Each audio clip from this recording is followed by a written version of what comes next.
ઉત્સવપ્રિય અને સંસ્કારી નગરી વડોદરામાં રામ જન્મોત્સવ અને આઠમની ઉજવણી ભક્તિભાવ અને ધામધૂમ સાથે કરવામાં આવી. બપોરે 12 વાગ્યા બાદ ભગવાન શ્રીરામના જન્મોત્સવ નિમિત્તે શહેરના વિવિધ મંદિરોમાં વિશેષ પૂજા અર્ચના અને ધાર્મિક કાર્યક્રમો યોજાયા.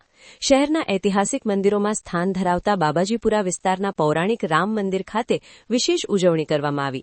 ખંડેરાવ માર્કેટ નજીક આવેલ આ મંદિર આશરે 200 વર્ષ જૂનું હોવાનું માનવામાં આવે છે અને ગાયકવાડી શાસનકાળ દરમિયાન તેનું જીર્ણોદ્ધાર કરવામાં આવ્યો હતો. મંદિરની ભવ્ય રચના આજે પણ ગાયકવાડી યુગની ઝાંખી કરાવે છે. મંદિરમાં ભગવાન શ્રીરામ, માતા સીતા અને ભાઈ લક્ષ્મણજીની પ્રતિમાઓ એક જ માર્બલ પથ્થરમાંથી બનાવવામાં આવી છે, જે આકર્ષણનું કેન્દ્ર છે. ઉપરાંત વિઠ્ઠલ રખુમાઈની મૂર્તિઓ પણ અહીં સ્થાપિત છે. આ મંદિરની સંભાળ વર્ષોથી ચૌહાણ પરિવાર દ્વારા લેવામાં આવી રહી છે. અહીં રામ જન્મોત્સવ પરંપરાગત રીતે મહારાષ્ટ્રની શૈલીમાં ભજન, કીર્તન અને અભંગ સાથે ઉજવવામાં આવે છે. મોટી સંખ્યામાં રામ ભક્તો મંદિરમાં ઉપસ્થિત રહી ભગવાનના જન્મોત્સવની ઉજવણીમાં જોડાયા હતા. ભગવાન રામના જન્મ બાદ આરતી કરવામાં આવી હતી અને ત્યારબાદ ભક્તોએ પારણામાં ઝુલાવીને રામલાલાનો આશીર્વાદ મેળવ્યો હતો.